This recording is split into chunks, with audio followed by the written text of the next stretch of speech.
कोई नया फार्मूला मुल्क की अशद जरूरत है, वरना विफाक कंगाल और कंगाल होता रहेगा। फॉरेक्स जो एक्सचेंज है, जो रिजर्व्स हैं उनके फॉरेन एक्सचेंज के, अब ये देखें कि वो कहां पे चले गए हैं। बहुत ही बड़ी खबर के इंडिया का फॉरेन एक्सचेंज रिजर्व जो कि $636 बिलियन क्रॉस कर चुका है। ऑन द अदर हैंड अगर देखा जाए तो पाकिस्तान का फॉरेन एक्सचेंज रिजर्व जो कि सिर्फ और सिर्फ $7 बिलियन है।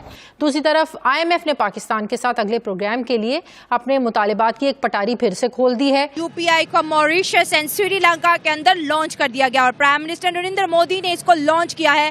UPI पूरी दुनिया में सबसे ज्यादा पसंद करने वाला ऐप बन चुका है। अफसोसनाक खबर है, दहशतगर्दों का वजीरिस्तान के जिला मीर अली में सिक्योरिटी फोर्सेस की चौकी पर हमला। दहशतगर्दों ने बारूद से भरी गाड़ी चेक पोस्ट से टकरा। ये बड़ा दहशतगर्द हमला, एक से ज्यादा हमले गालिबन हुए हैं शुमाली वजीरिस्तान के इलाके मीर अली में, और सिक्योरिटी पोस्ट पे जो हमले हुए हैं उनमें एक लेफ्टिनेंट कर्नल और कैप्टन समेत 7 फौजी जवान शहीद हुए।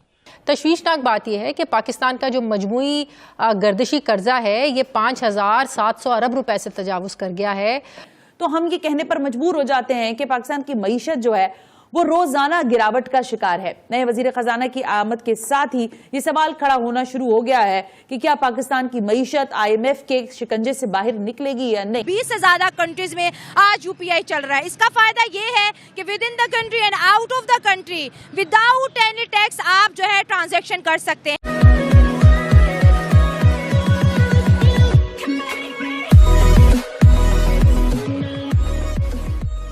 नमस्कार दोस्तों, अब कोई चमत्कार ही पाकिस्तान को बचा सकता है।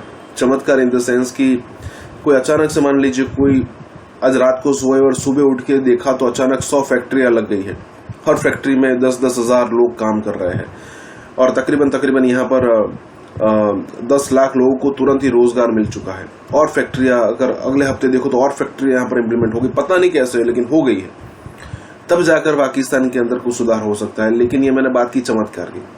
अब पाकिस्तान के अंदर कुल रिजर्व देखो तो 3-4 बिलियन से लेकर 5-6 बिलियन के आसपास घूमता रहता है। अब यहाँ पर बात हो रही है कि इंडिया हर हफ्ते, कई बार ऐसा होता है कि इंडिया हर हफ्ते इतना रिजर्व ले लेता है जितना पाकिस्तान का कुल रिजर्व है।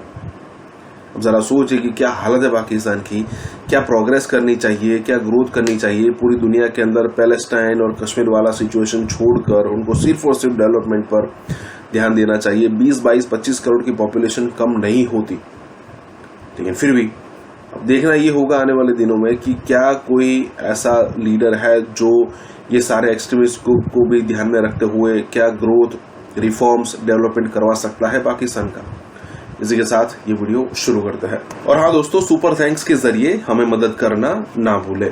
बड़ी खबर के इंडिया का फॉरेन एक्सचेंज रिजर्व जो कि $636 बिलियन क्रॉस कर चुका है। ऑन द अदर हैंड अगर देखा जाए तो पाकिस्तान का फॉरेन एक्सचेंज रिजर्व जो कि सिर्फ और सिर्फ $7 बिलियन है।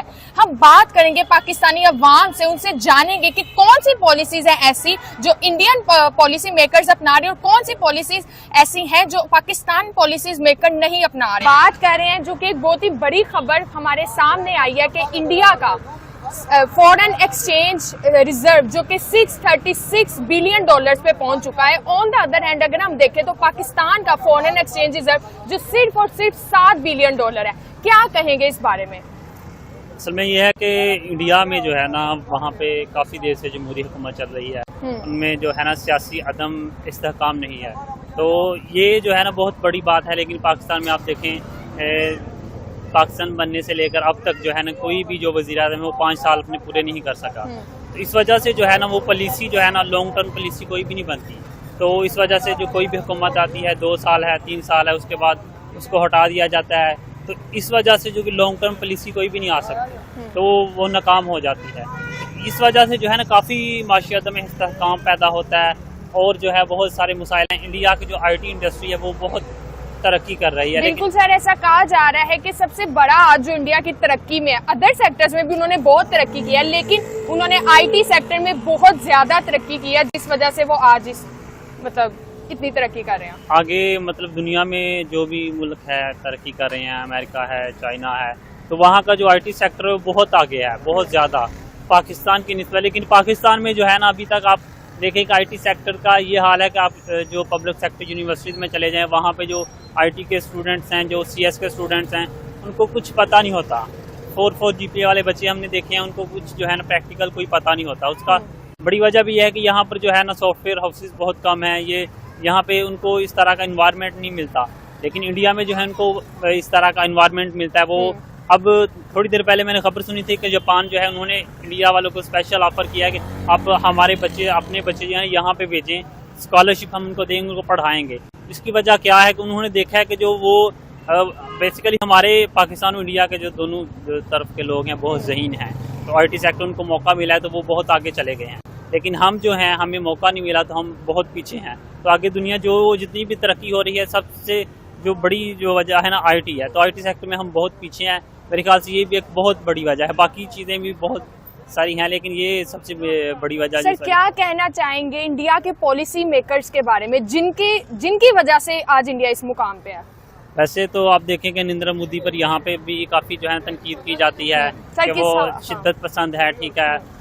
इंडिया में भी उस पर काफ़ी तनकीद होती है। लेकिन हम इसको अगर एक साइड पे रख कर देखें तो उसने ऐसी पॉलिसीज़ जो है ना बनाई हैं, लॉन्ग टर्म पॉलिसीज़ हैं उनकी, कि जिसकी वजह से जो है ना वहाँ पे काफ़ी, इसके दौरे हुकूमत से पहले हमने भी देखा हुआ है तो इंडिया में था, लेकिन इतना ज़्यादा नहीं था। इसके दौरे हुकूमत जब से शुरू हुआ है उसके बाद जो है ना काफ़ी डेवलपमेंट हुई है। उनका इकोनॉमिक मॉडल बहुत बेहतर है, जी जी, ऐसा कहा जाता है। अच्छा सर, आपको क्या लगता है कि इंडिया आज के दौर में हर चीज मैन्युफैक्चर कर रहा है अपनी कंट्री में, पाकिस्तान ऐसा क्यों नहीं कर रहा? पाकिस्तान अपने इंफ्रास्ट्रक्चर पर क्यों नहीं काम कर रहा? असल में जो है ना, जो भी ये आपने कहा कि काफ़ी चीज़ें मैन्युफैक्चर कर रहा है, तो इसकी जो हमारी जो है ना यहाँ पे जो जड़ है ना वो बहुत खोखली है। सबसे जो इसकी बुनियादी वजह होती है ना, वजह वो है जो यूनिवर्सिटी में तालीम दी जाती है ना, वो है। तो यहाँ पे यूनिवर्सिटी में तालीम है वो सिर्फ थ्योरेटिकल है, प्रैक्टिकल बिल्कुल भी नहीं। आप आईटी के सेक्टर में चले जाएं, फिजिक्स के, रट्टा लगवा दिया जाता है बिल्कुल जो है ना रट्टा और प्रैक्टिकल बिल्कुल ना होने के बराबर है। और जब वहाँ से जो सबसे ज़ाहिर बात है कि जो भी जितनी भी मैन्युफैक्चर होती है कोई भी मुल्क है, तो वो जो PhD MPhil यहाँ से यूनिवर्सिटी से ग्रेजुएट होकर निकलते हैं, वो जो है ना इस पर रिसर्च करते हैं। लेकिन हमारे यहाँ पे वो बिल्कुल जो है ना उनको कुछ पता नहीं होता। तो यहीं से जो ग्रेस रूट से जो काम शुरू हो, तो यहीं से हमारा सबसे बड़ा मसला यही है। तो जब यहाँ से काम शुरू होगा, ये इस पर फोकस किया जाएगा यूनिवर्सिटीज़ पर, तो फिर आहिस्ता आहिस्ता जो है ना हम भी इस तरफ जा सकते हैं। अच्छा सर, हम बात कर रहे हैं, एक बहुत ही बड़ी खबर सामने आ रही है कि इंडिया का फॉरेन एक्सचेंज रिजर्व जो कि $636 बिलियन तक पहुंच गया है। ऑन द अदर हैंड अगर हम पाकिस्तान को देखें तो पाकिस्तान का फॉरेन एक्सचेंज रिजर्व सिर्फ और सिर्फ $7 बिलियन, और ऐसा कहा जाता है कि वो भी पाकिस्तान के अपने पैसे नहीं है, बल्कि UAE, सऊदीया और या मतलब चाइना से लिया गया। तो क्या कहेंगे इस बारे में? सबसे पहले इसमें यह कहूँगा कि पाकिस्तान में जो गवर्नमेंट नहीं आती है, वो जो इंटेग्रिटी उसको शो करना चाहिए। वो जो भी गवर्नमेंट आए वो एक अवाम के एक फलाह व बहबूद के लिए काम करे, न कि अपने जो उनके ज़ाती मफादात होते हैं वो असम्बली में वो डिस्कस करें और उसको डिसेमिनेट करें। सेकेंडली मैं ये कहना चाहूँगा कि पाकिस्तान में जो गवर्नेंस सिस्टम का आज तक जो लूप होल रहा है, तो उसको पूरे होने की ज़रूरत है।